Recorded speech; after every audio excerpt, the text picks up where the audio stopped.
Leg length discrepancy is to stand up first, then put your hand on the knee. Patient's knee.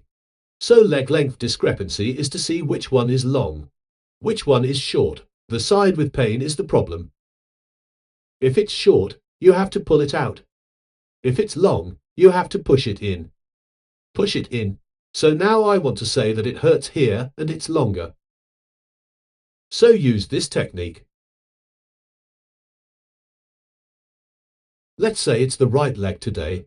It's longer, and it hurts here. Then pull it over. Then turn it out. Pull it over and turn it out.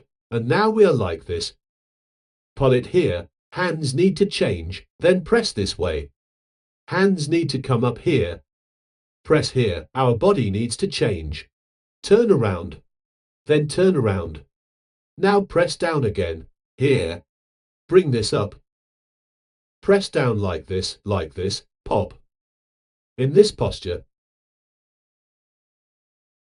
the femoral head will enter the hip joint. The hand should change.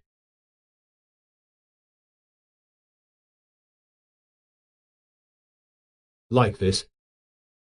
Both hands should change. Then here, push it over here, push it up. So this place, this flat. Press here. Pull up here, like this, both at the same time. Now adjust the short one. Pull it out. We just went out like this. Now go inside. Turn it over. But now like this. Our angle posture should be very beautiful. Like this. Are my feet standing like this now? Turn around first. Turn around to here. Oh.